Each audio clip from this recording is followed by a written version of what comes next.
attack One, first. 3, 2, 1, and we go. Hello, in terms everybody. of Welcome health. to the Untitled Sickcos Hello. Project. I am attack the first. MaskedAura, Think, and yes, I 50 am health, here go. live with the beautiful, wonderful people. And we're 40, going to do 10, the 8. NFC East. Would y'all please kindly introduce The yourselves? AFC East, AFC dude. East. Sorry, AFC East. I panicked. We are all stressed right now. I'm Bears fan, and we have a special guest today, which we'll get to the last. My co-host, go in order. We're going insane. Okay, let's kill him. Let's kill this guy. Let's beat him to death with hammers. Alright, I'm Carsausage, and I'm slowly losing my mind. Sorry, everyone. Hi, I'm Nick. I don't know if I'm surviving this podcast, but hi. Luke. I said I'm pissed off at myself. And we have our special guest. Announce yourself right now. Hi, my name's Sin. I'm from New England, but I like the Packers and the Patriots. I chose this life, and happy to talk about my two favorite teams. So as always, we're going through our season previews. We're at the AFC East today, and it's pretty hectic today. But I'll basically get the gist of it. We have our welcome mat where we talk about something for like 2 or 3 minutes, but since we've kind of going insane, we have like 1 minute, and we normally let the guest have the welcome mat. So, JJ, you have the floor. Say whatever you want for about 1 minute. That isn't gonna get us banned. I'll be a shill and promo myself. Follow me on X at x.com. You're gonna SynAnarchy. SYN Anarchy. Too bad I'm doing it now. Fuck the rules. I mean, Yeah, he's a true anarchist, and I think he's so hot for that. We're Got so it. bad. Oh my god, okay. God, I want to cuddle you so bad. We got the shilling done. Anywho, he starts to come and then he pulls out. Oh god, we're getting into the chaos. Anywho, as you know, by now everyone knows the rules. Patriots will be last because that's the team JJ is going to be representing. So first we'll start off with just a random team, and the first team we're gonna start off with is the Miami Dolphins. And all I'm gonna say is this: Tua is mid. I don't care what people say. I'm Mr. Frog. I eat the bug. I'm Mr. Frog. This is the end of the show. Yeah, Tua is well, let's. Okay, now that the hyperventilating is over with, Tua Tagovailoa is exactly. He's a B-tier quarterback. He is somebody that hasn't really emerged as what we thought he'd be for a very long time. He hasn't been what we thought he's been, as with expectations for being drafted out of Alabama. He could beat up on any team, on any weak team, but like as soon as he got it, like he can't play in cold weather. And I think that's just in general Miami's biggest weakness is they're not playing in the NFC. Honestly, it's their biggest weakness is just they're not in the NFC. The AFC. No, even if hold they on. were in the NFC, they'd find a way to lose because let's be honest, this is the NFL's Calgary Flames. True, I do believe that, but like Miami's proven to us that they can't play in cold weather over and over and over again. I think they have the biggest early season advantage that the opposing, the opposition, they have the bleachers just in an absolute hellish nightmare heat, where they get the nice shade, but like that's all they have. They don't have anything after that. Also, not to mention Miami is. We forgot to go ADD crazy. We forgot to introduce Azaneathal. Oz is just kind of doing whatever right now. Yeah, he's not really part of the podcast. Oh shit. What? He's here! What? Hello? The fuck are you talking about?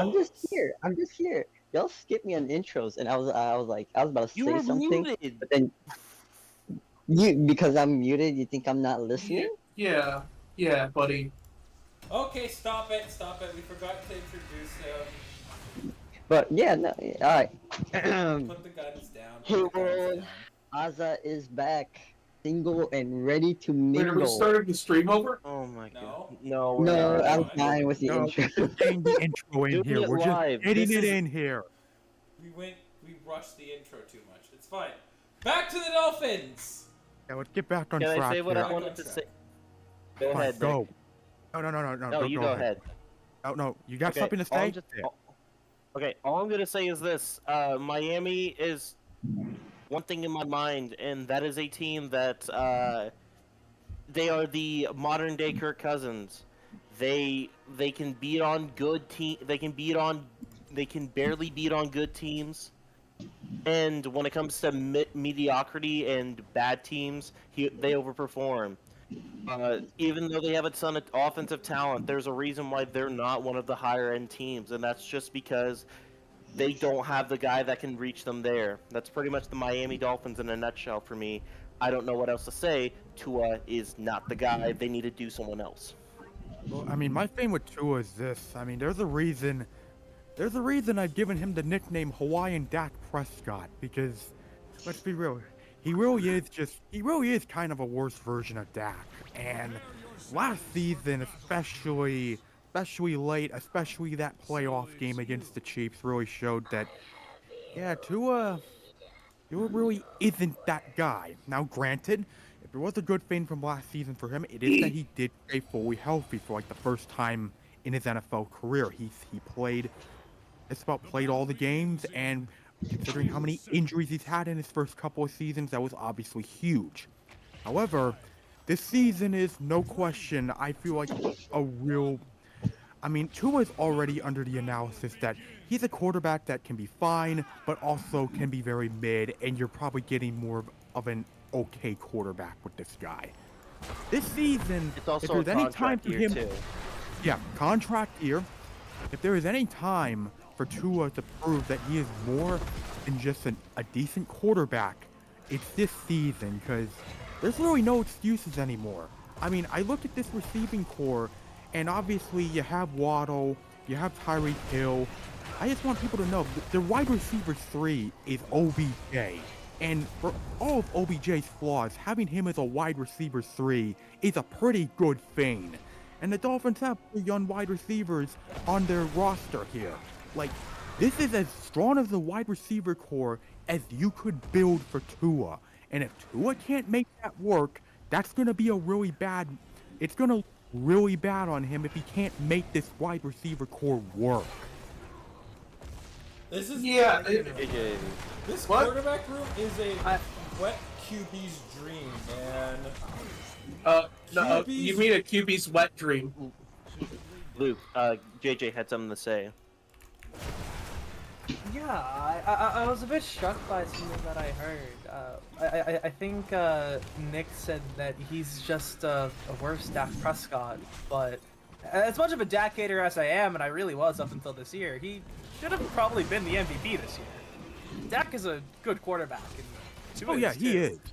Like, you don't get the top PFF passing grade, whatever qualms might have with PFF, for nothing. He's a good quarterback, and the system that he plays in, as much as it does help him, he's the one that can execute it and throw balls accurately. Like, PFF grades run off of not just, did you make the right decision, but did you throw it accurately? Did you throw it in the numbers? Did you not throw it ahead or behind of the player? He's a good quarterback, and it actually surprises me that he hasn't gotten paid yet. I would think that they're probably holding off because they do want to see what he does in a continued role, but that injury question you brought up before, will it be something that affects him long term? Because when he was hurt in that Packers game the other year, he did not look the same. He looked like he shouldn't even been playing football, which he very well should not have been. I think that's maybe the more pressing question with this team is that, can he be healthy? Can they stay healthy? Because they were dealing with a lot of injuries at the end of the year, as much as they did fall off and struggle in the cold. I think any team would have struggled to play in the third coldest NFL game ever, if I'm not mistaken. I think if you say anything about this team, you should have cautious optimism. You should look at them and be like, can you really get there? I think you can, but can you show me it? And that's probably what you want to get out of this team this year. Yeah, because, like, the thing with the Dolphins is I like them. Like, I think they'll be a good team, but the question is, can they be a great team? And that's something they haven't answered yet. And regarding injuries, yeah, they did have a lot of injuries on defense last year. Like, guys like Jalen Phillips got hurt, Bradley Chubb. They lost some very good guys on defense to end the season, and thankfully they're having them back. But, to talk about the Tua contract thing, because the thing is, while there are plenty of questions with Tua, I think the important thing that I always have to remember when talking about Tua and his future with the Dolphins is, as much criticism as I can give Tua, and as much as Tua really did struggle to end the season last year, there is a simple fact of the matter that looking at what the draft looks like for next year, and looking at the quarterback market that will be, there in 2025, Dolphins probably aren't going to get a better quarterback than Tua. Like, you're not going to find anyone really better than him, and obviously that will play a big role in how the contract talks go, because it's like, well, even if he has his flaws, even if we know what his ceiling can be, at the very least, he'll still be better than anyone else on the market that's available, or the fact that, the Dolphins will probably be good enough to the point where I don't think you'll probably get like a top tier quarterback, or a quarterback that okay, he'll be good enough he has the potential to be the guy for us that we expected Tua to be. But that's obviously a wait and see with how this quarterback class develops, because it's pretty shaky right now. Well, I mean, here's my crack pipe idea real quick about the quarterback situation. If they do want to do quarterback, there are about 2 quarterbacks that I think they would be crazy enough to try out. And one of them is Trey Lance, because Trey Lance was in, because Mike McDaniel was on the Niners when they did draft Trey Lance. So there could be a good situation where Mike McDaniel thinks, okay, I'm going to kick the wheels with Trey Lance and see if I can't get him into a decent quarterback. Or the other option is Justin Fields, where he's shown that he has athletic prowess, but he has not yet honed in any of his skills yet. So I think, if anything, the quarterbacks that they have are quarterbacks that you have to develop and essentially become like year 5 rookie QBs, if that makes sense. But then again, you're just gonna stick with Tua. And even in that case, you're running a timing-based, quick passing game offense. Do you expect Trey Lance or Justin Fields or any other quarterback to be able to do it to the level that Tua is? Like, yeah, sure, you could get a quarterback that's more creative, that has a stronger arm, but for what Mike McDaniel has created the offense and brought in the players to the system to be, you really can't get, I don't want to say much better, but he's good for them. And the metrics and analytics point to that they're in a really good spot. They just need to see if they want to hold off on giving him a long-term extension just to see how well he does this year, and if he, continues to perform as well he did last year. If he stays healthy and has another year like last year, even if he, makes the playoffs or loses his first game, there's no reason they shouldn't pay him. And the number's only going to go up. And I think, for the record, if I may speak on this, I don't think Justin Fields would be a good fit at all for Miami's offense, considering they look for more of a hurry-up kind of thing. And Justin Fields, even with his time in Ohio State, he struggled with playing against a pass rush, and it doesn't really seem like that issue was addressed at all in his time in Chicago, as short as that may have been, and as with ineffective offensive coordination as that may have been. I just don't think Justin Fields would be a compatible fit for this offense. If anybody is going to be a good fit that's going to be on the open market, I think it maybe, and this is a very big maybe, it would maybe be Jameis Winston. And the turnover factory. Yeah. In any case, if you brought in a quarterback like Justin Fields, it's not like they have a good offensive line either. I would expect a quarterback like him, or even a rookie quarterback, to struggle a lot. Even if they are focused on having a quick passing game like they have with Tua, do you expect Teron Armstead to play a full season? Do you expect Austin Jackson to do well against like Myles Garrett or any of your great edge rushers that are in the AFC? I don't think so. It would be hard to perform with a quarterback besides Tua. They're kind of screwed. And if you look at it organizationally, they'd probably have more secure jobs if they just stuck the course and were average to above average with Tua. If you try to get a new quarterback, you just open the door to chaos and getting fired quickly. I don't expect them to do anything besides to do as well as they can this year and try to get him long term. If they don't, it would be really surprising to me. For the record, I've been calling Jameis Winston the tragedy of Darth Jameis the Winston. The thing that would really ruin the Dolphins over if their owner Art Ross just doesn't want to pay for a quarterback. That's the thing that would scare me the most, if I'm going to be honest. And they probably don't want him with his injury history. I mean, get one more season of being healthy. Yeah, it's worth noting that the Dolphins, feels like for a lot of off seasons, there's always been quarterback rumors with them. Like I remember how, there were plenty of rumors about them trying to get Tom Brady, or how about the rumors about being connected to Sean Cosby. So, there's been plenty of talk for many off seasons surrounding the Dolphins and their quarterback situation. More than just rumors. I think it's a Tom Brady. It's just none of it. They got a bunch of draft picks for that.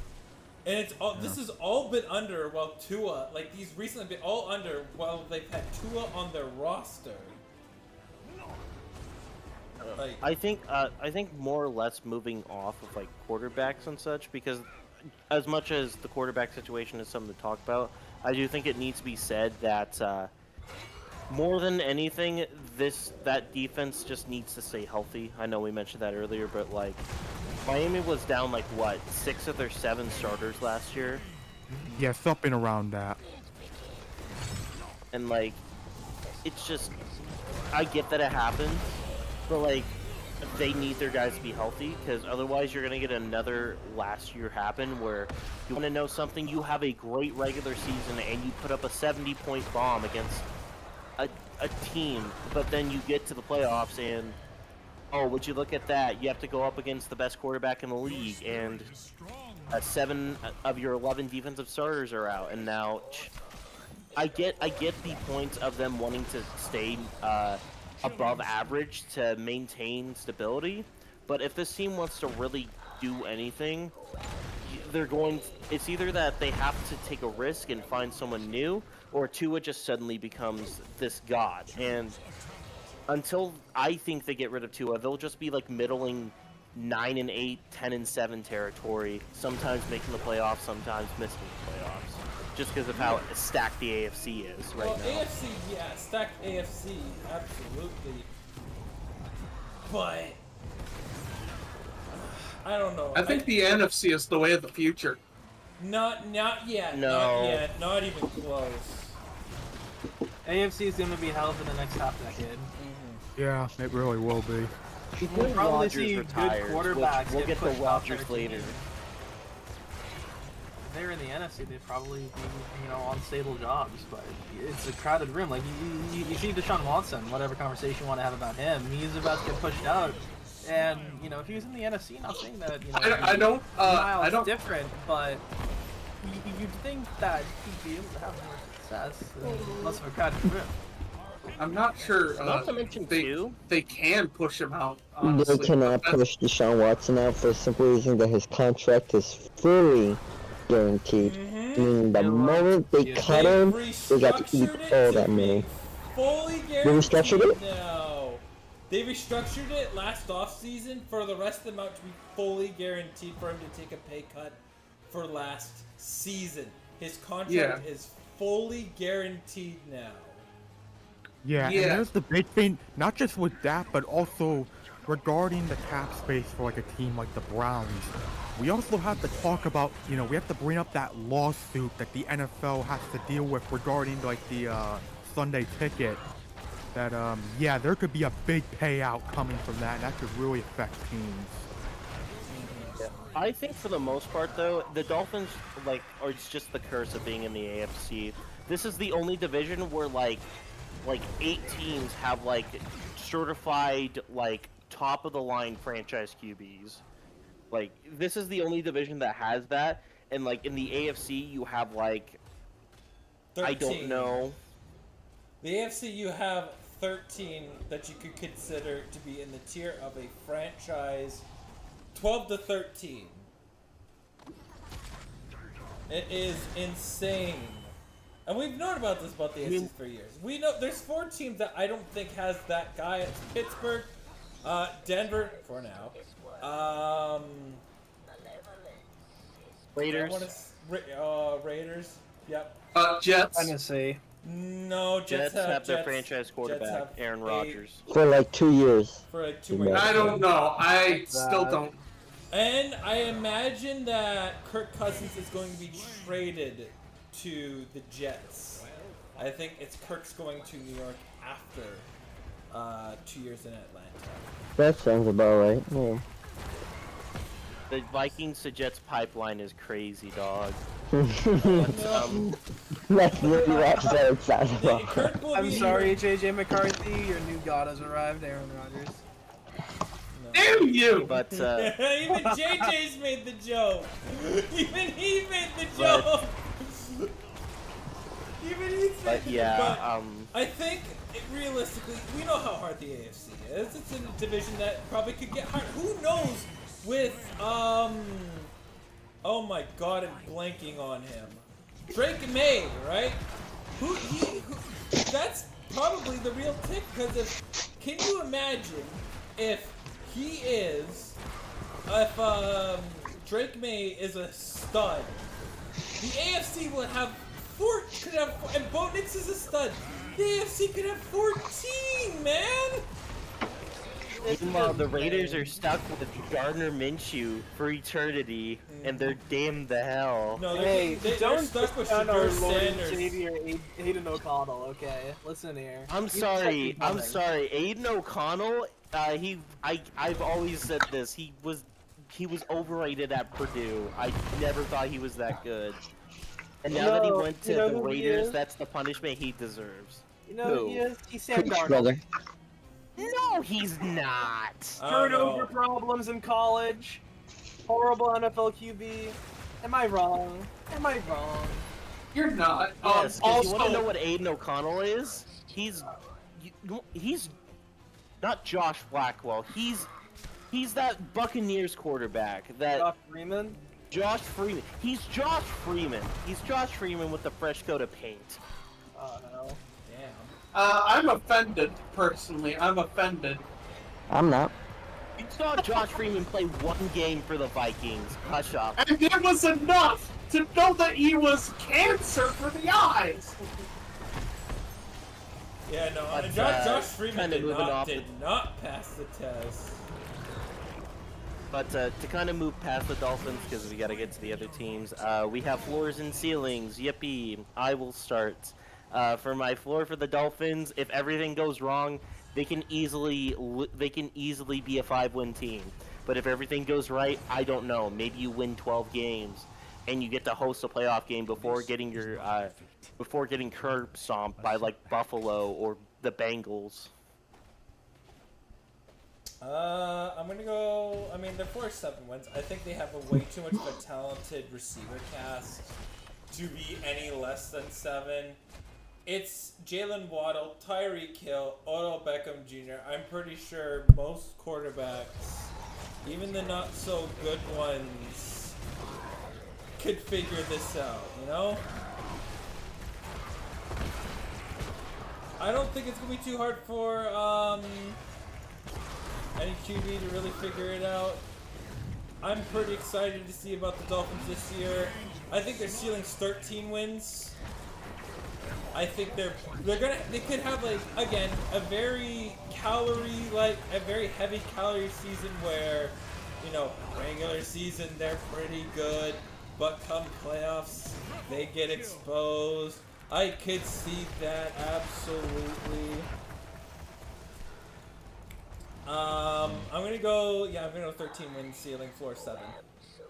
Yeah, I'm gonna go same as Luke here, because, you know, I feel like the Dolphins are just way too talented. There's so much high-end talent on this team that it's like, at the worst, I could see them being like, 7 and 10. But at the best, if everything goes right, like their defense stays healthy and gets better, and Tua develops into being a very good quarterback, he can finally take that next step, then yeah, I can see 13 wins for this team.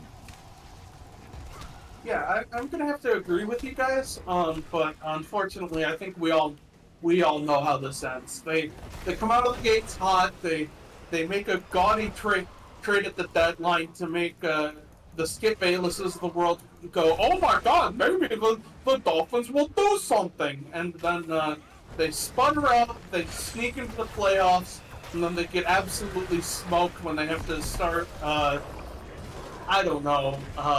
Mike White, and people will say Skylar Thompson, get it right. Our Lord and Savior. And we'll be having the exact same conversation we're having now next year. To be honest, I Dolphins gotta agree with you guys. I see their ceiling being 12 or 13 wins, their floor being 7. I think the perfect analogy for this team is going back to when they drafted Jalen Wright. Like, yeah, he's flashy. He's gonna get you, a lot of yards in between the 20s. But the second you need to get tough yardage, you're not gonna get what you want. Like, you're gonna do well, but the second it gets to the postseason, where it really comes down to strength on strength when you need it the most, I don't know if they can do it. Just don't ask Taegan about Jalen Wright. Okay, I'm not gonna get into the rant. I'm just gonna say this. I still don't like the Jalen Wright pick. You have about 50 other running backs on that roster that can run as fast as him. You don't need another Madden clone of just a guy that you clicked copy attributes, paste attributes onto someone else. You don't need it.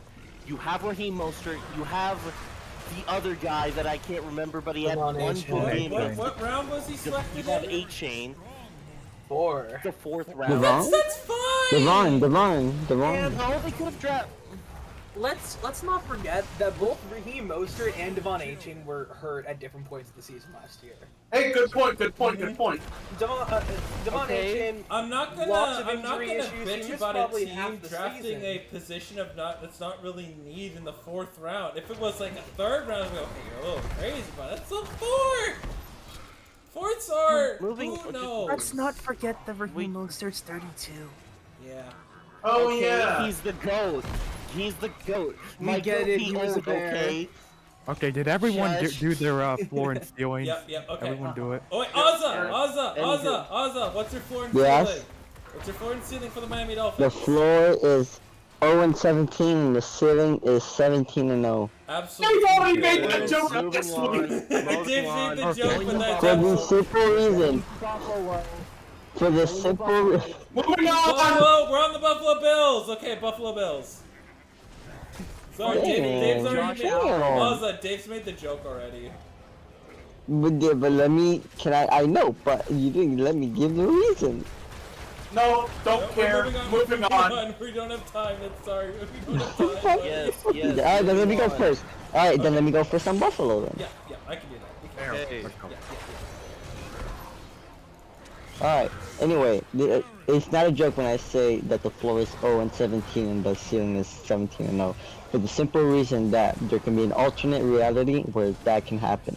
There are infinite realities where this can happen. Alright, Rick. But, anyway, we have to look at what they have gained and what they have lost throughout the offseason and gauge where the needle has moved and at what side of the needle has moved towards their chances of being a Super Bowl winner, right? To win the Super Bowl. Here's what Buffalo has lost. They lost the everything. They burned up into a fire. The house was lit on fire. It was set out to sea. Everyone's dead besides Josh Allen. And I get that. I get that's a bit of a joke, but is it really? Josh Allen has no one on that team.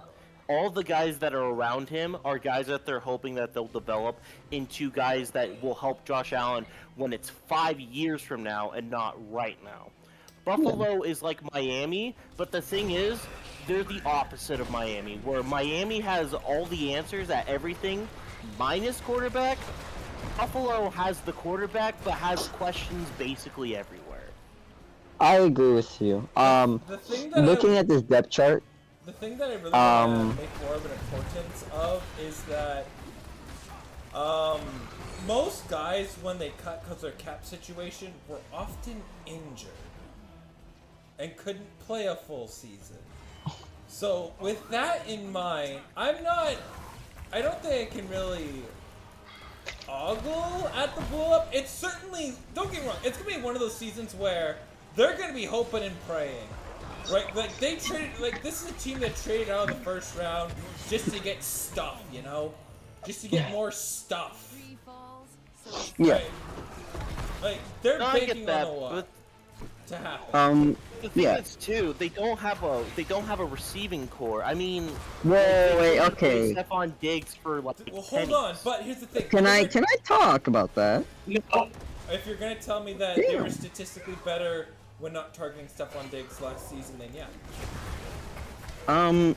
So about that receiving core, one man does not what a receiver core makes. When you actually look at the depth chart, yes, there is no star wide receiver, but goddamn, they have a lot of depth in the wide receiver core. Keon Coleman, a rookie that has to prove himself, yes, but there should be some. There should be expectations that he really should meet. Khalil Shakir has some flashes of brilliance, and it's up to him and his hard work if he is going to develop to be a good, even a decent wide receiver one. But you have Curtis Samuel, who is really good, especially yak play. You have Matt Collins, who will have that one game of excellence every year. Andy Isabella can still become something here. KJ Hamler is still a pretty decent wide receiver. They have Chase Claypool. That's why they're going 0-17 next year. Yeah, they have the stain of NVS. Other than that, their tight end core is actually what's gonna carry this team, if anything. Dalton Kincaid will be literally like fantasy players will love him. But other than that, I'm more worried about the offensive line. It's not looking good. You're telling me Osiris Torrance is blocking? Like, really? Well, I The thing mean, is with Buffalo, look at their offensive line coordinator. It's Aaron Cromer. Yeah, it's this offensive line actually looks not way too good. And James Cook can be something, but if you want it to be something, fix the O-line, please. The defense should actually still be pretty solid. I understand that they lost their one of their best corners. I forgot what his name was. Something White. Tre'Davious White. Tre'Davious White. At the same time, his injuries, him being injured almost every year is like, at that point we have to cut the cord, right? But still, they have Nicholas Morrow playing. Oh fuck no, yeah, no, it's over. Nicholas Morrow is playing. It's so fucking over. You don't get it, bro. They have elite quarterback Mitchell Trubisky under center. I was about to say, they do have the kissing titty. The GOAT, Arcade. They have the goat. You will be Destroyed running through the Mitchell sands and Trubisky. kissing every Yeah. viewer's titties. Yeah, but look, Yeah. Greg Rousseau and Oliver, we have pieces here that will shore up the defensive line. Cornerback, I mean, Taylor Rapp is still actually pretty good. I'm not sure much about Mike Edwards, but despite it, the defense should be solid. Probably middle of the pack, probably barely top 10. Barely. Okay, but Yeah. the thing is, the solid defense doesn't get you anywhere in the playoffs. Like Patrick Mahomes, his defense literally had to play like above and beyond just to do it. I don't exactly remember the Super Bowl score off the top of my head, but I'm pretty sure it was something like the Chiefs had to hold the Niners with like the literal basis of a first-team All-Pro offense with every single guy in there, and they held them to like 23 points. Buffalo can't do that. Buffalo doesn't have that kind of defense. Buffalo is going to have to mainly rely on Josh Allen, you know, playing Houdini every single game and somehow barely scraping them to a 10-7 season. Josh Allen is going to look worse a lot this year because he has nothing around him, but he'll still be playing at an elite level. And other than that, there's not really much else to say about Buffalo because, like, what else is there to say about them? They basically kind of had a mini blow up. Well, the team. Hold on. The team. Here's the thing: if the team is coached well, they can win games. Can they win by games? Osama bin Dermont? Can I talk? I have some things to say about Go the ahead, Bills. Nick. There's a lot that. Look, the thing with the Bills is, yes, there's still talent here. Yes, Josh Allen is still Josh Allen. Like when he's not throwing interceptions, which, look, once they brought Joe Brady in, those interceptions definitely went down. However, my thing with the Bills is this. First off, I'm tired of watching this team lose in the second round. I'm fucking tired of watching them lose in that, okay? I cannot trust this team when they have shown me that outside of one season with this core, they can't get past the second round. And last year felt like their best shot of that. It felt like their best chance. You had the Chiefs on the ropes. You could put the dagger in them, but no, you go and tear your fans' hearts out for like the billionth time. And that really, you know, sold me down on this Bills team, because I was really believing in them when they had that turnaround last season. Like, after how bad, you know, the first 12 games went for them, like, it's like, my God, this is a disaster. But with how those, like, last 5 games went, it's like, I'm believing again. I'm believing in this team. And then that game against the Chiefs happened, and yeah, it's just wonderful. Now, regarding the Bills, I mean, there's many questions. Like, you know, James Cook had a strong season last year. He was a big reason why the Bills offense did as well as it did, and, you know, felt like it had more power than it usually did. Can Cook, you know, repeat that success again? That's going to be a big question. And my thing with the receiving core is this. I think there's good pieces here. I think you have plenty of wide receiver 2 guys here, but I don't see a number 1 on this wide receiving core. And for the record, I don't have a problem with the Bills trading Stephon Diggs. I don't think there's an issue with that. You had to do some retooling, and Diggs was a pretty obvious guy to move. And I think for the Texans, that was a great get for them. And for the Bills, okay, you have some more space to work with here. Shame you couldn't move the Von Miller contract. That's sure looking like an awful decision, but yeah, regarding the Bills, I mean, Shakir, I think he's got potential, but he still feels more like a wide receiver 2 than a wide receiver 1. And same with Samuel. I mean, he's always been productive when he gets the chance to be productive, but I don't see him as a wide receiver 1. I see him more as like a wide receiver 2. The question more is that if they can elevate themselves to wide receiver 1 and fill the hole, which is, I think, what the Bills are desperately looking for instead of buying. So. I was about to offer interesting, you know, like hypothetical, like, you know, like if the trade deadline comes and the Bills still don't have an answer at wide receiver 1, and the Bears kind of have a logjam at wide receiver 1. Do the Bills try to trade for somebody like Mike Williams or DJ Moore? No. You know who? Allen would be the only person that would be traded on that team, if anything. DJ Moore would not get traded to Buffalo. I get what you're saying, and I think the idea is smart, but, like, that's something that you get for a guy that you plan to sign to a long-term extension. And if you're signing Keenan Allen to, like, a 3 to 4 year extension, and he's in his mid-30s, that's not the greatest plan. Now, if you did it for something like Brandon Ayuk, then maybe you have something on the table. But I don't know. And I was going about back to to the say- core, like as much as I do like, I mean, obviously Keon Coleman, guys see what he can do. He was productive at Florida State, but I feel like you're asking for a lot when it comes to him having to be a number one guy potentially, and I don't think you can expect that from a rookie like him. So it's like the Bills don't have a wide receiver one right now, and it's going to be a huge issue when the Bills, this is a less talented Bills team, probably with more holes now, especially on defense, and you just, I don't know, like, I'm tired of watching the Bills lose in the second round, and the fact that they've gotten worse is going to make that, make that climb a lot tougher for Buffalo, because, I mean, I do like that, I do like, obviously, having Joe Brady as offensive coordinator, because it was very clear him and Josh Allen worked very well last season, but I just have a lot of questions about everything else. Like, I mean, I think McDermott's a fine coach, but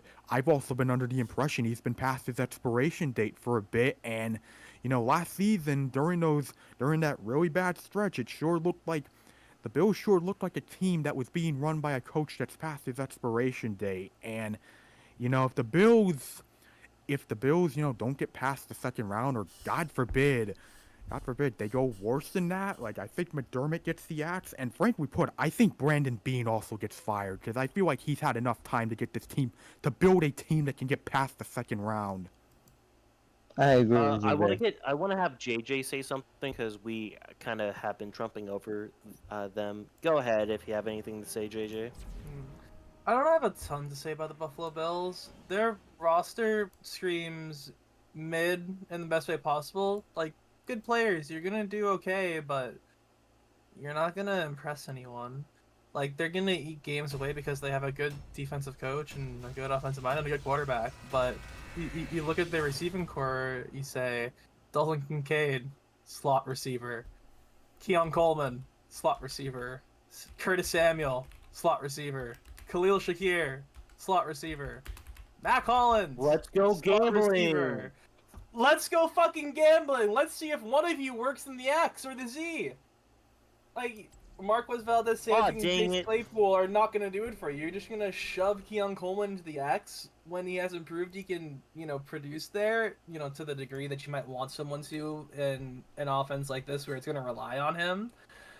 They're going to be a volatile team. And, I mean, Josh Allen's already a volatile quarterback, so,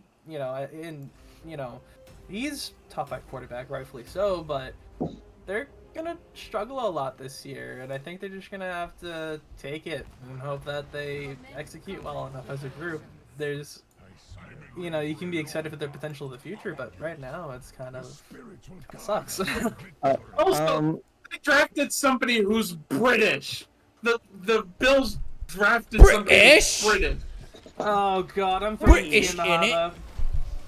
Yeah.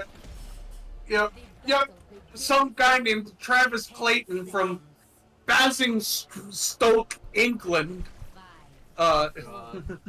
Yeah. The Bills are going 0-17 purely because they drafted somebody British.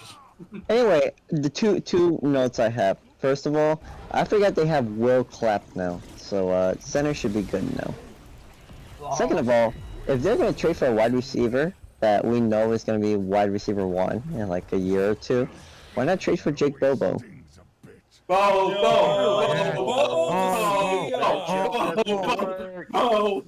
not a joke. We know Jake Bobo can be good. It's not a joke. We know Jake Bobo can be really good. Trading away Jake Bobo is like saying, hey, I want the Seahawks to never win a game ever again. That's what you're saying, essentially. It'll never happen. Their franchise to obscurity? Yeah, you're doing the... Like, what the You're doing the Seahawks shiesty, bro. Why are you doing me dirty? How can you do that? I want to be honest Hey, with. it's a hypothetical. It's in an alternate reality. It never happened in Minecraft. Okay, But yeah, in other words, yeah, this team is unimpressive. I At, mean, like, hold on. at There best. is a Seahawks, like genuinely for 5 seconds here. There will be a Seahawks receiver up for trade this upcoming offseason. It's not Bobo, it's Tyler Lockett. They're going to be trading him or cutting him at the end of the offseason. This Cutting. season. Probably cutting. Or he's Anyway. going to be traded for a 5th round pick. Anyway, floor ceiling. Let's go. I'm going to give their floor 7 wins. Ceiling 9. Lord, what are you? I'm low balling them. They're on the tier prove it, you know. They're on the prove it side. They gotta prove it to me. Floor They've been 9. improving for the last 6 years, man. Yep, floor 9, ceiling 14. For me, floor is 7, and I'll go ceiling 11. Hey, happy Slurpee Day. Oh wait, that was yesterday. Let me for my I think for the most part their floor is 8 wins. I think their ceiling is about 11 wins. I think this team still makes the playoffs just because in a quarterback heavy league you're going to often have great quarterbacks make the playoffs rather than teams with great rosters make the playoffs. But other than that, JJ? For me, I think they could bottom out and get 6 wins, but by virtue of having Josh Allen, and maybe Joe Brady figures it out with him. He had 11 wins. Not much more than that, I don't think. Well, now that we got everyone's ceiling for them, we now go on to the New Jersey Jets. Jets. So, Suck! So, recovering what Achilles addict. tendon did, what was it, the left or the right one? What? The left tackle? What? No, Rogers, what leg did he tear his Achilles tendon on? His left. His right Achilles tendon has the chance to do probably some of the funniest thing ever. And the other team, they have the same defender that Floyd. yeah, they have Leonard Floyd now. I was about to Bear say. legend Yeah. Leonard Floyd done more for Chicago when he's not even a Bear. Let's go. Oh my god. So because of, I mean, in all honesty, oh boy, this year feels like it's do or die, but it's not do or die. Honestly, No. it's not. Yeah. It feels like It just it's feels do or like die. It's not? It's no. It's You'd if have you to look at think the. that Salah and Joe Douglas For are on a Salah short it leash. is, but for Oh, their they own- are. They're on Oh, short yeah. leashes. Yeah, They- it's obviously they're on short leases, but I'm thinking, for the Jets, there's never a do or die season. It's the Jets. It's always the same. I'm on the opposite. line. I think I'm on the opposite of that. I feel like with how Salah has created a really good defense here. Yes, I know the offense is absolutely putrid. Zach Wilson wasn't developed, but like, you look at this roster. Oh my God, you have, other than the wide receiver core after 1 and 2 looking like absolute dog shit. It's like you got a lot of good stuff here. The Jets like, it's defense got insane. them to 7-10 last year. Yeah. Not the Jets offense. Yeah. The Jets can like get a quarterback that is like, like if Ryan Fitzpatrick was like on this team right now, like in his last Dolphin years, this team is not 16-1. This team is 12-5. Here's what's funny. Yeah, they totally go 11-6 and then miss the playoffs on tiebreaker. Yeah, no, here's the thing. If Aaron Rodgers is out, like, if the same thing happened from last year happened again and Tyrod Taylor had to play for the rest of the season, they would actually win probably 9 games. I think Like, Tyrod yeah. Taylor's better than Zach Wilson, yeah. Yeah, they win 9 Yeah, games, starting he's 2 extra better. wins. Yeah. And it would be, like, that's the saying. Quarterback is just the issue. Well, was the issue.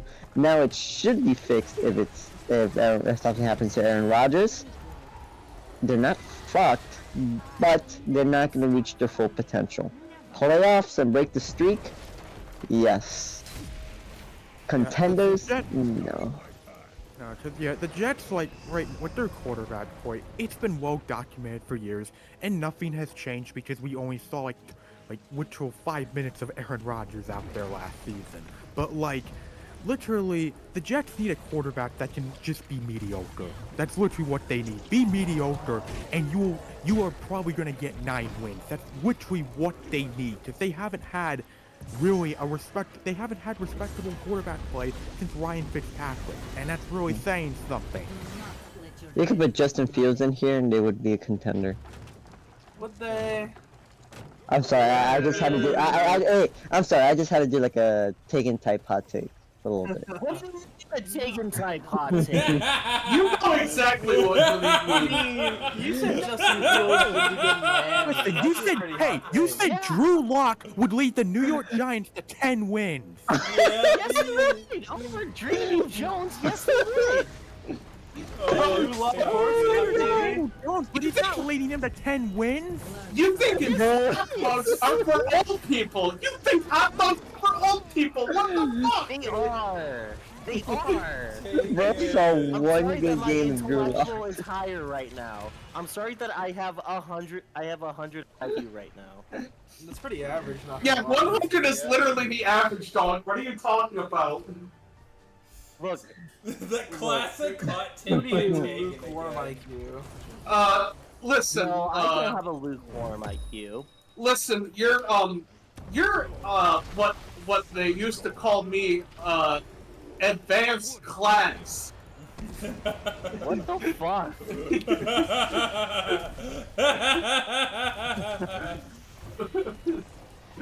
Yeah, getting back on track.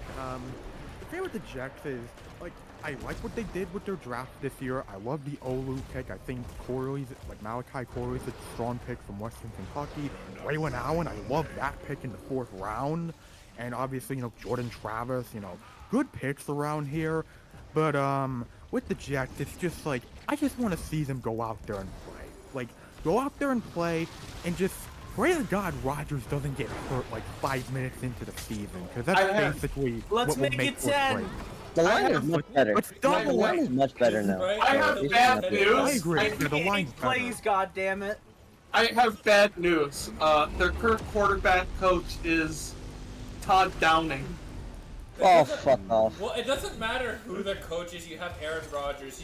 It's a yes man for He Aaron is the Rodgers. coach. That's all it is. Right, I'm just saying, if Rodgers goes down again, you're gonna have a Todd Downing offense. You're gonna have a Todd Downing offense with Tyrod Taylor at the helm.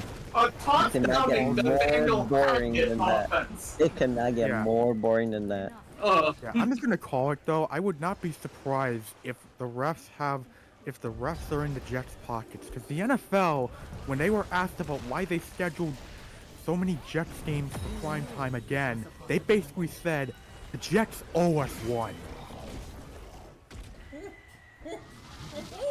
Oh. Yeah. I wouldn't be surprised. The NFL just basically said, you know what? We're gonna make this work some way or not. We're gonna make this work, okay? Yeah. But I wouldn't be I think, surprised yeah, I to see. think it can succeed. Yeah. Honestly, hot take. I wouldn't be surprised to see Jeff Ulbrich step up in the wake of Robert Saleh. You could see that. I don't know why get rid of Salah at that point. The only reason you keep Because the Jets are Ulbrich is if you're incompetent? gonna bring in a new. Does that mean Salah is incompetent? I don't believe so. If Salah leaves, that defense is fucked. And I Robert Saleh to me is like that one kid who's always in with a bad crowd, but always gets blamed for everything, even though he wasn't the one that did it. Like, he was hanging out with his friends behind the school. They were smoking cigarettes. He wasn't. But he didn't caught on that the principal was coming, so he was the one that ended up getting he's the one that ended up getting blamed for it all. That's kind of how I view him. Like, he's a straight-A student, but he seems to always be the one that gets all the trouble. Yeah, we'll go with B's, but okay. I don't know. What was that, JJ? Well, so that's a good point, honestly. At first, I was like, "Huh," but you convinced me. my thing with Salah is I like Robert Salah, like great defensive coordinator, seems like a great guy, like, and I feel like there's definitely a lot that's been, out of his control, with the Jets and the problems that have plagued them, but like, the fact that it's, year 4 of him with the Jets and, they haven't gotten a winning record, you kind of want to see something. Like, you want to see at least the Jets do something. You know what it is? It's the same feeling I get when discussing Chris Ballard on the Indianapolis Colts. I mean, is he a bad general manager though? Right. No. Is Joe Douglas a bad general manager? Yeah. In the late rounds, yes. In the late rounds, he's a horrible GM. He makes the first pick count, but right, but like these guys are like the one Jets guy that they drafted in the 3rd round that they cut they cut before training camp even started. Remember that whole entire thing? Not particularly. That's been a while ago. Oh, Christian Hackenberg? Yeah. How did we get He here? wasn't there for that. Yeah, He wasn't there for that. That's a totally different regime. I mean, that's a Jets moment, but that wasn't Douglas. Wait, no, not that. It was the edge rusher. The edge rusher that was drafted. Edge rusher? Yeah. Edge Didn't rusher. they traded I him? mean, not 2012, 2022. I'm looking this up. It's not that I doubt you, it's that, I doubt you. Okay, no, here's the thing. Joe Douglas does, to be honest, we say that he's drafted well. Like, Garrett Wilson is like, yeah, he's a great receiver, right? But like, okay, if we really think about it, Elijah Vera Tucker, we like the pick at the moment. How's he doing right now? He still has the floor, but we want to see more out of him, right? What is that offensive tackle that always gets hurt a lot? Let me see. Taegan, I'm not seeing who you're talking about. Max Mitchell? No, sorry. Jermaine Johnson, same thing. We gotta see more. It's like it's really weird because it might have been a different team. I thought it was the Jets for some reason. Maybe they claimed him. Maybe that's. You're thinking of the. Are you thinking of the Titans? Yeah, that was the Titans. No, not Isaiah Wynn. Not Isaiah Wynn. Wilson? Yeah. Are you thinking about the guy from? Are you thinking about the guy from this year who quit the NFL after he got the Packers contract because he wanted to be a TikTok star? Who? No, well, I don't know who you're talking about. I don't know who you're talking about, but I mean, anyways, like, my thing with Douglas is I view him a similar way to Salah. Like, I feel like Douglas has made good moves here and there. Like, he's had some strong draft classes, but like similar to what I said about Robert, I want to see him make a team that can win. And in his tenure, he hasn't done that yet. You can be a good drafter, but if you can't make a team that's gonna win, it's really not gonna matter at the end of the day. yeah. But New York Jets, fucking prove it! but kind of moving on past all that, I did want to say real quick, because me and JJ sort of have this bit. Will McDonald got drafted in the 1st round by the Jets, and he's not a player. I'm solely think that the Jets roster thinks that he is just like some unnamed NPC, because like they signed like 2 or 3 pass rushers to join their team, and they drafted Will McDonald to be a pass rusher, and he has not played at all. Yeah, like, you draft him to replace Bryce Huff. You let Bryce Huff go, so someone else can pay him more money. And then you bring in, Hassan Reddick, and pay him instead of letting Will McDonald play. Like, did you just waste your 1st round draft pick? What are you doing? And honestly, as somebody who saw him in Iowa State, I don't think he was that impressive of a pass rusher. Like I'm sorry. He played out of position. A lot Right, of the problems with scouting edge rushers from college is that the way the college game is played, you're playing like 7 techniques at 4-eye. Like You're playing obviously, them as inside rushers, so you rarely get to see them rush off the edge like they would in the NFL. right. And of the small sample size that Will McDonald had, he was smaller and faster than a lot of the other tackles he was going up against, and he did well. But it was a small sample size. It's Right, hard to project that to the NFL. Like obviously, I'm happy that an Iowa State Cyclone went in the first round for the first time ever. But you know, like I don't think Butler a first round pick. No, he was a 4th rounder. He was the first of the 4th round. Let's not forget our Lord and Savior Anthony Johnson Jr. Packers legend. Yeah. Nah. Seneca Wallace is another Packers legend. Everybody.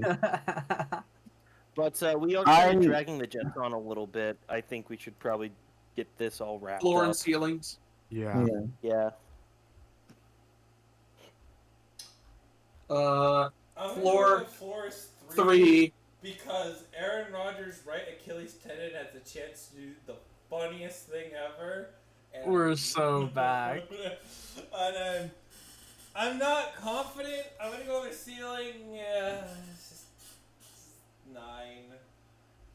I don't know, I don't know. I think Rodgers might be cooked. I think he's practically playing at a slice of burnt toast levels. Because like my problem. He's playing at Jets Favre levels. Let's not forget, he didn't play well his last year with the Packers. He kind of just played okay. Yeah, and pretty much every time you know, a receiver got open but not in the way that he wanted, he practically threw a bitch fit. Bitch fit. My problem with Aaron Rodgers is he wants to do things his way, and that's been showing with off-season activities and OTAs. I think he's going to be getting in his own way this season. That's why I got to put a ceiling at 9. I think he's costed himself a lot with his own ego, and if he doesn't listen to his... Like, he's picked yes-man coordinators, and that never goes well. So that's why I have him at 9 as their ceiling. Yeah, I similarly have.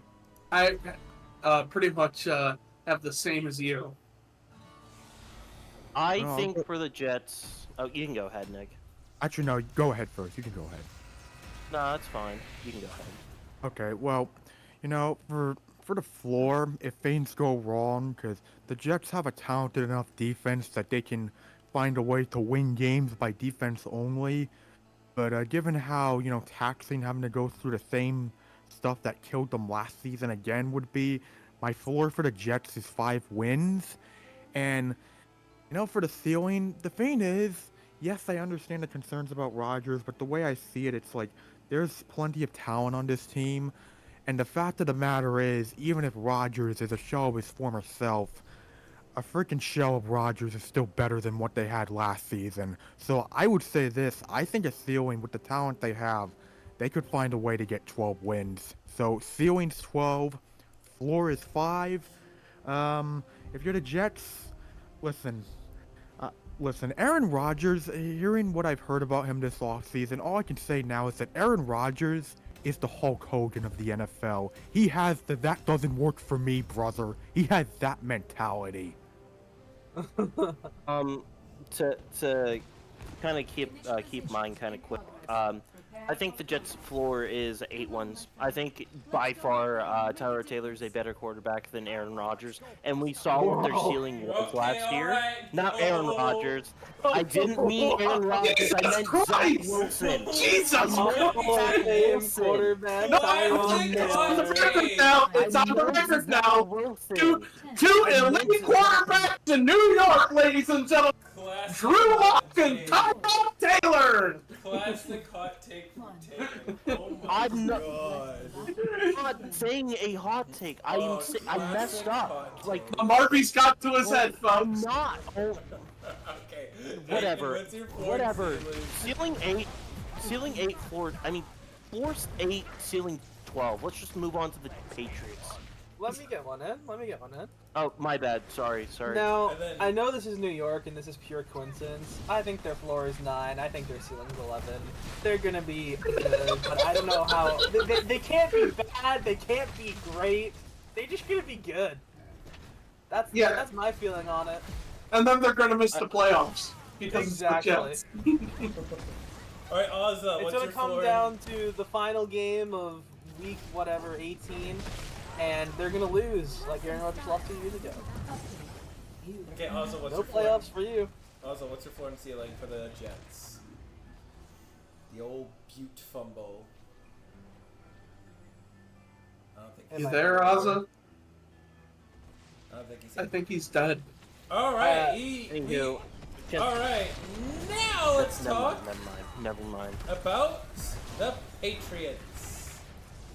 AJ, you get to start off first because we always let our guests start off first whenever we're doing these things. Get your things in about the Patriots. I was looking over some videos from some of my favorite YouTubers that are football analysts, and the sense I got about them is that they really underachieved because how bad their quarterback play was. With a new quarterback, or even with Jacoby Brissett, you can't expect it to be much better, but this is a, like, average to below average roster that has really good prospects for the future. You look at their wide receiver core and you say mid, that's fine. You look at some of their offensive line, you say mid. But there's a lot of young prospects you can be excited about. Whatever gripes you have with Jalen Polk, he's going to be a solid target for Drake May. Pop Douglas is going to be one of the most exciting offensive players that the team has. And, you know, Hunter Henry, he's fine. Austin Hooper, he's fine. Jaheim Bell, they could do some creative stuff and kick off with them. It might be one of the best ways to steal some points in tight games this season. We don't know how it's all going to go. I think maybe the most concerning thing about this team, as much as people might point to the quarterback or the offensive line or the average weapons, is the kicker situation. I think they had a 64% kicking percentage last year, which is fucking insane for a team that's known to be good for their special teams. Obviously, that regime is mostly gone, but if they're stuck even around 70% with Chad Ryland or Joey Sly as their kicker, it's gonna be another tough year. And I think no matter what, this team is either gonna be okay or they're gonna be bad. And if they're bad, you better hope that Jacoby Brissett starts all the games and Drake May doesn't get ruined behind a to bad offensive line and okay weapons. You know, Chukwuma Okorafor at left tackle doesn't inspire much. Hey, they do have another option behind Drake May. Joe Milton, baby! No, you mean the tight end convert? Yeah, Joe Milton, my favorite. Joe Milton and Bailey Zappi. Zappi's still around. He's still on the team. Don't worry, be though. Zappy. Don't worry, be Zappy. Zappy hour, get your drinks. They were saying last year. But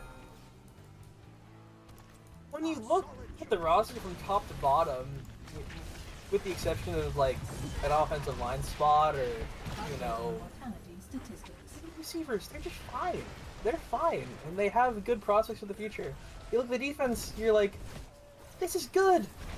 You know, you'd hope that they'd be close to like 8 wins, 6 or 8 wins next year. It's what they should have been last year, but you know, the bottom fall out. Mac Jones didn't play well. They went to Bailey Zappi, who's even worse than Mac Jones. So this team, it has some excitement. I wonder if the new regime is going to do well. You know, you have faith in Gerard Mayo, but I don't think Alex Van Pelt inspires a lot of confidence in offensive coordinator. He's been around the NFL a long time, and whenever you look at hot offensive coordinators that teams want to hire, he's never been interviewed to be a head coach. He's bounced around from team to team to team to team. You know, he has experience, but the same thing that they said about Bill O'Brien when they brought him back and let him do well last year. I think that's probably the most contentious, close thing on the page attention to is how the offense does and how much you can relate that back to the OC, which they've struggled with for years to sort out since Josh McDaniels left. Well, personally, what I'm looking forward to is, hearing clips of WEI, Fan!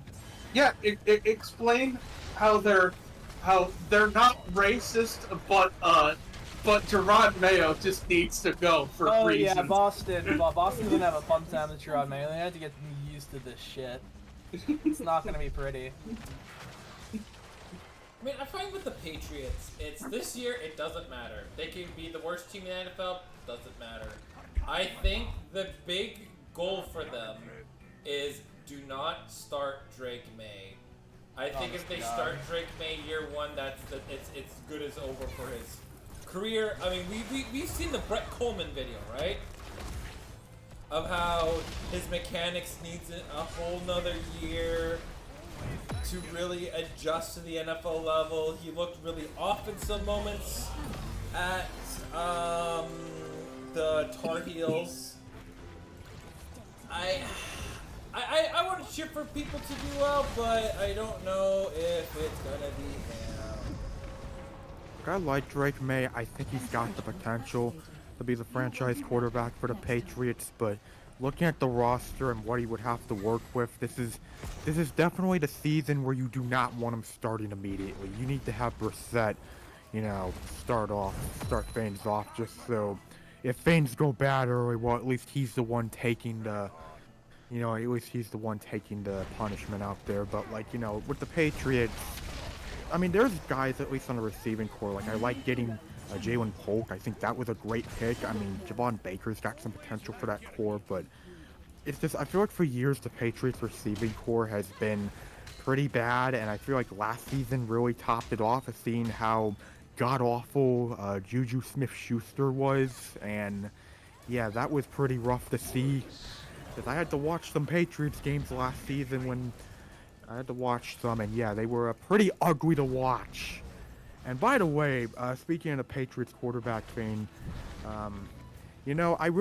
last season it came true, even though I didn't say it on the podcast. I had my prediction last season that Bailey Zappi would start more games last year than Matt Jones, which yeah, that was pretty funny. But yeah, the fact that I hope that doesn't come close to being true, because yeah, I don't know, Drake May, he's got potential, but this isn't the year for him to see how good he'll be this year, but he's got potential. There's potential on this Patriots team, but this is going to be a rough season for them, and there's going to be a lot of growing pains. It's the first year without Belichick, too.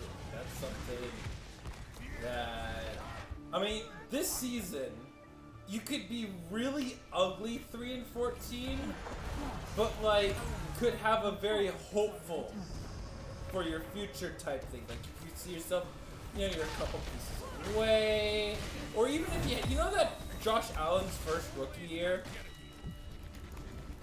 that. Yeah, I could see something similar happening with Drake May. If you get that kind of love, you get that kind of season from Drake May, I think you'll be fine.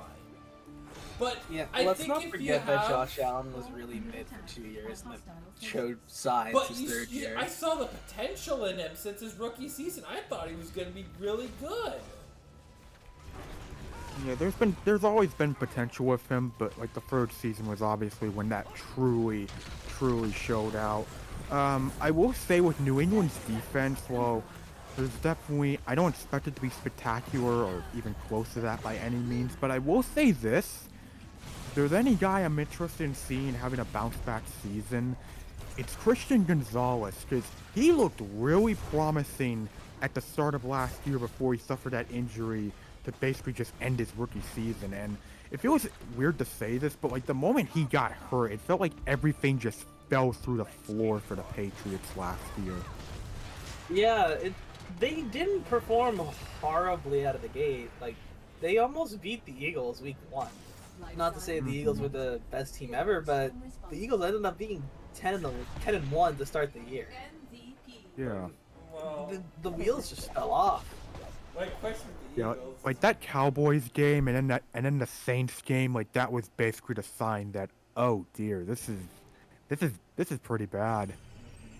I mean, My thing is about the Patriots right now is that more than anything, I don't know. I get weird Justin Herbert vibes.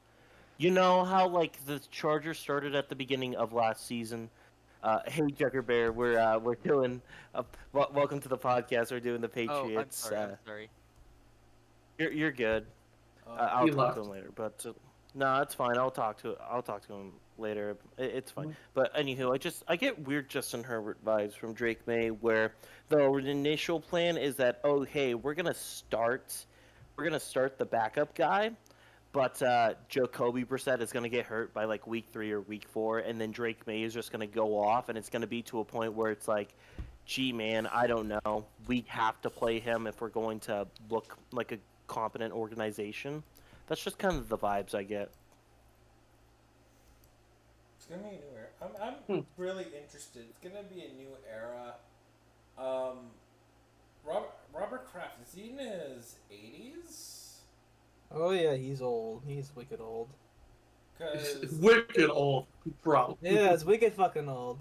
He's 83. 83? He's so fucking old. He has to go to the handicap dunks. 83. Oh my god. Okay, 83. I'm so ready to go to Boston. Holy shit. Oh, you're gonna have a fucking wonderful time. I really think, give this current, this core, the Patriots are going to be settling for 3 years. I want to be really paying attention close to what Robert Kraft was going to say.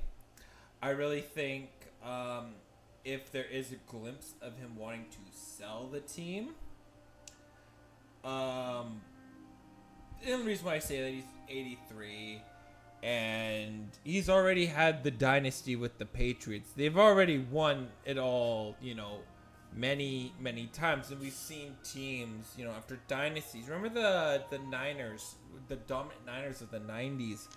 And then do you remember the 2000s, the 2010s? It got really ugly for a while. Oh yeah, just ask any team that's owned by Jerry Reinsdorf. Mm-hmm. Oh yeah. Oh, the Bulls too. The Lakers. They're The White Sox. Wait, the White Sox were a dynasty? Kind Yeah, of. they weren't. No, they weren't. But the point stands with teams like the Bulls, the Lakers. Could be the Warriors soon. Who knows about the Tampa Bay Lightning if that becomes true? The Penguins. Oh, the Red Wings. Oh man. The thing is, you're in your stages of what happens after your eras of dominance over the NFL. And there's enough evidence to suggest that it doesn't look very good. And I'm going to give the Patriots probably about the next 3 years. I think they did the right thing and moved off of Belichick. I felt like the longer that they've kept him, the worse, more damage he would have done. But they didn't really sell me on the head coach. I like Gerard Mayo, but Gerard Mayo felt like a let's hire from within kind of guy. They didn't branch out. It still feels like the kids are running the ma and pa shop instead of passing it down to a brand new group of people. And if this is going to be the attitude of the New England Patriots, because this is how we managed to forge a 20-year dynasty, I wouldn't expect the Patriots they're in the basement, but I don't expect them to come out of the basement for a while. They've already whiffed on a very high-end quarterback prospect in, oh, God. Mac Jones. Thank you. Mac Jones. This is try number 2. Can you get it right with number 2, or is this going to be the same team that gives up on a guy after 2 to 3 years? I don't know. it's gonna be something to watch for the Patriots for sure. And I think it's gonna tie to Robert Kraft. Does he want to change? Is he still gonna keep going from players from within instead of actually branching out and bringing think Bobby Slowick, OC of the Houston Texans, right? I think that's good. That's my next person I'm keeping an eye on. I'm also hearing rumors of Seattle's OC might be one and done because he could be taking a head coaching job. Like, are you going to evolve as an organization and branch out? Or are you just going to let the kids run the organization and see what happens? I don't know. The Patriots are at a definite crossroads. And there's a lot of football fans that wouldn't mind seeing the Patriots in the basement for a long, long time. These next few seasons are going to be critical for the Patriots. Because if you whiff on Drake May, I'm not too sure they'll be able to develop a quarterback at the NFL level unless they have a ceiling like Trevor Lawrence or Andrew Luck. That guy that can make immediate impact. They got to develop somebody, and Drake May is the definition of needs to sit a year or until you're eliminated from the playoffs. Then it doesn't matter. You just say, go have fun. We're gonna sit down. We're gonna go over every mistake that you made, but we're not gonna chastise you for it. We're going to sit down, we're going to help you read the defense a lot better, and then we're going to run for the hills at year 2. If May starts day 1, you're not going to have my vote of confidence. And you're not going to help the point if you're still going to spin the toilet bowl. Is that going to be a theme for the Untitled Sickcos project whenever we talk about the Patriots? We'll see. Does anybody else have anything to add? I don't think so. Other than, floor and ceiling, 2, ceiling 7. I think it might be reasonable to expect a low of 4 and maybe a ceiling of 7 or 8 from this team. Like, you expect them to either be bad again or, show promising signs. Yeah. As somebody who's watched KJ Osborne, they have sort of the same issue that the Bills have, where they have good wide receiver 2s. They just don't have a wide receiver number 1 who can step up. My floor is 3, and my ceiling is 8. My floor is probably about 4 wins. My ceiling is 9 wins, and Drake May wins Rookie of the Year. My floor is 3 wins, and my ceiling is 7.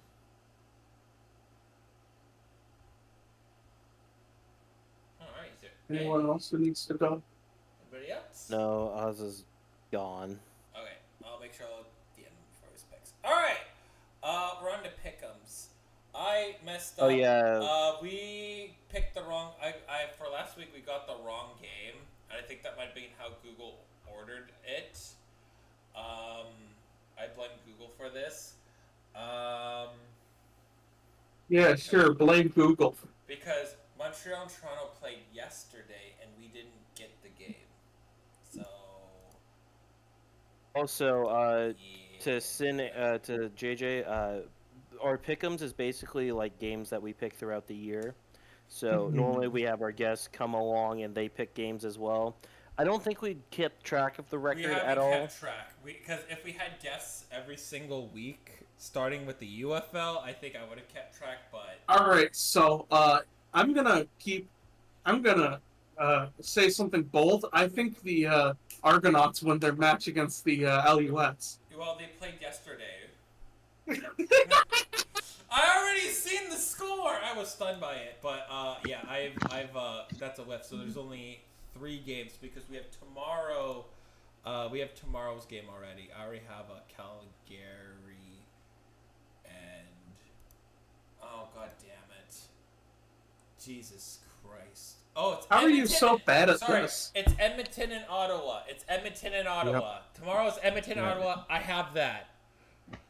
Oh. Also, I see BC's playing Saskatchewan. Yeah. Yeah. BC's playing Sask on Sunday, right? No. Also. Saturday. No. BC Sask is Saturday. Sunday. Ottawa Edmonton is Sunday. Ottawa, Edmonton is Sunday. Okay, thank you.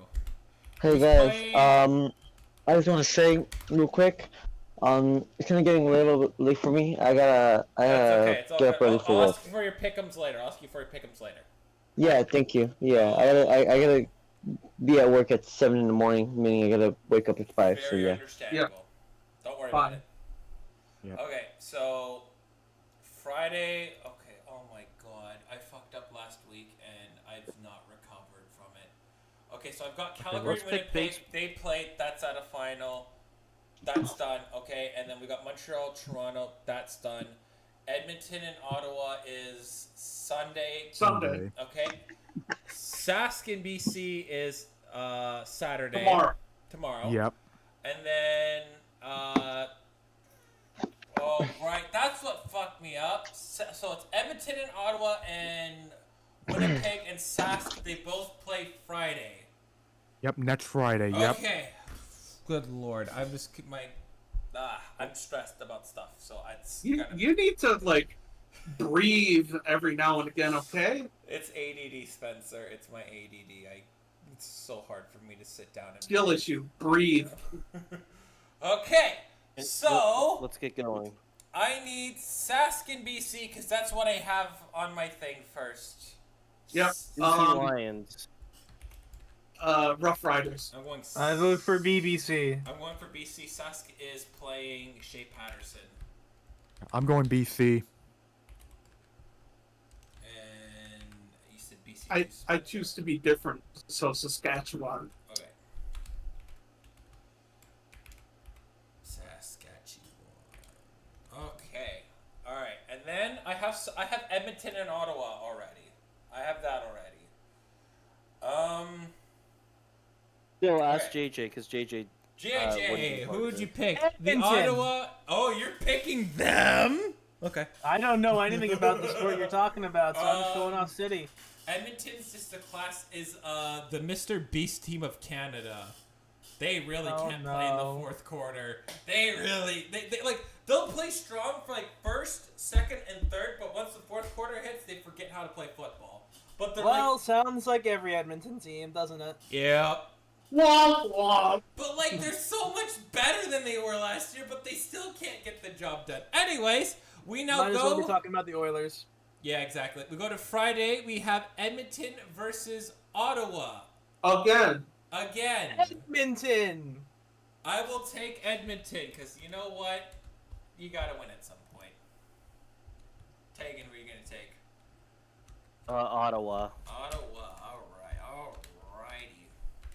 Alrighty. Yeah, give me the Ottawa Red 18s. I need the Ottawa Red Blacks. Yeah.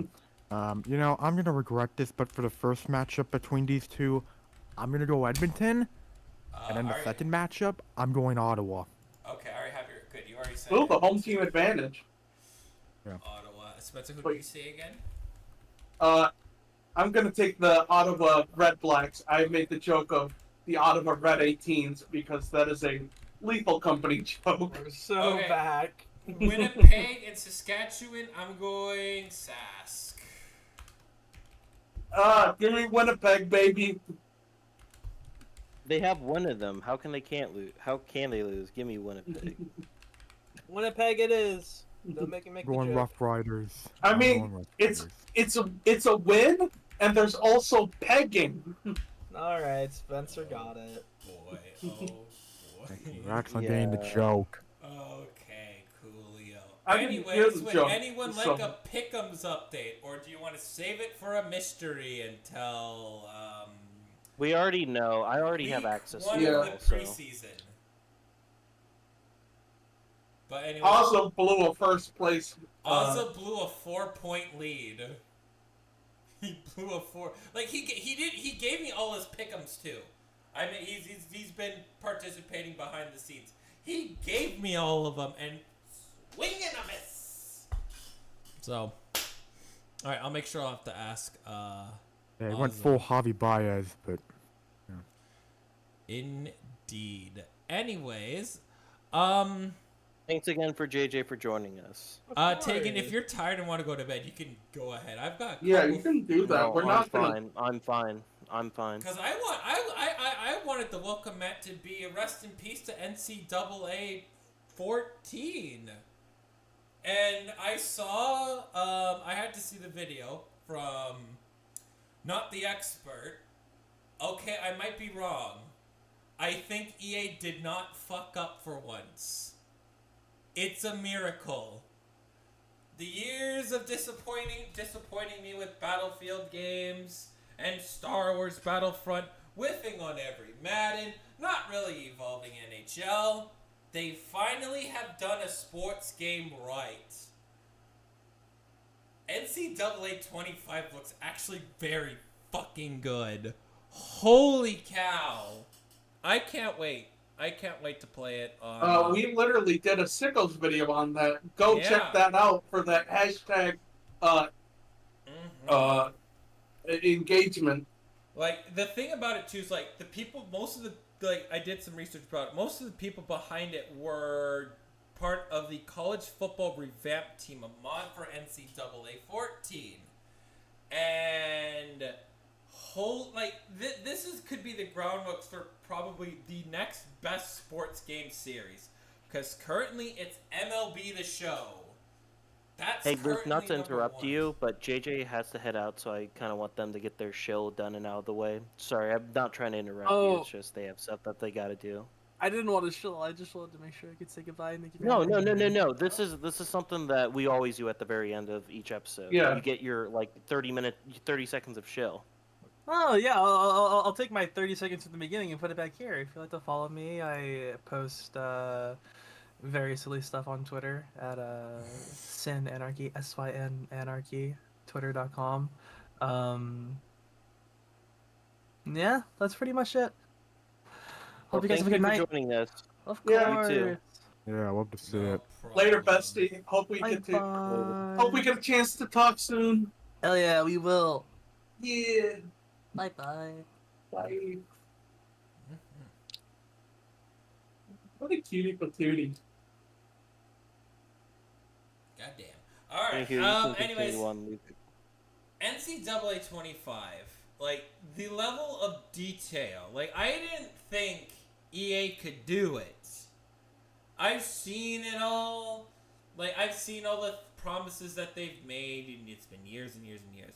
But holy smokes, like, Not the Expert could have spent probably about a whole hour before playing it down in the game, building his recruiting board. Like, it's very thorough, very detailed. Like, the graphics look amazing. The attention to stadium detail looks incredible. Like, holy smokes. I think I might have been wrong about this. We could be seeing the next best sporting franchise is, without a doubt, could be NCAA 25. And that just has me thinking. Man, can you all, I just have one request for all of EA. Can you please fix Be a Pro mode for NHL? Because I think you can give us a wonderful level of detail that we haven't had in a while. And I'm still waiting for the game to actually, come out. What do you mean come out? I'm still waiting for. Oh yeah, you're still waiting for the game to release. That's very fair.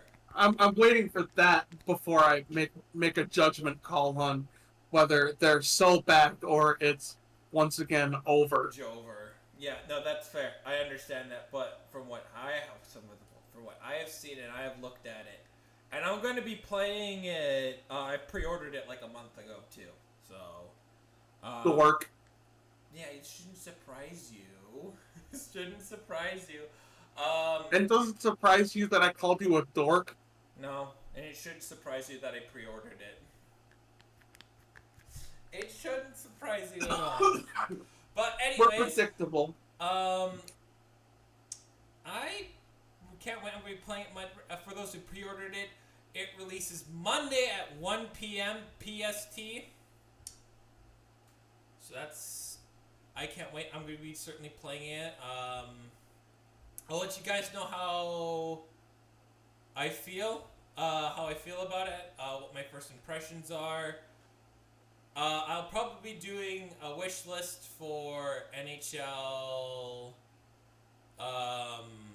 25, what I would like to do for be a promo. I'll probably make that for the Untitled Sickcos Project channel. And I'll be definitely doing some other videos for the Seahawks in the future. I just gotta not be so stressed out about life. But until then, I look forward to that. And hopefully I can get my Elgato working so I can show gameplay footage of it for next week. So anyways, I can't wait. I think it's going to be a really good release. There's a lot of trusted content creators that have spoken very highly about it. And I can't wait. So, is there anything else you would like to talk about? Not really. The no. only thing that I will really say about the thing, for one of their media days tomorrow, where they're doing streamers and kind of showing off the game more, they have a MMG, which is a notorious EA hater, on board with their stream. So either EA paid a bag for him, or he's doing the game because he actually thinks it looks good.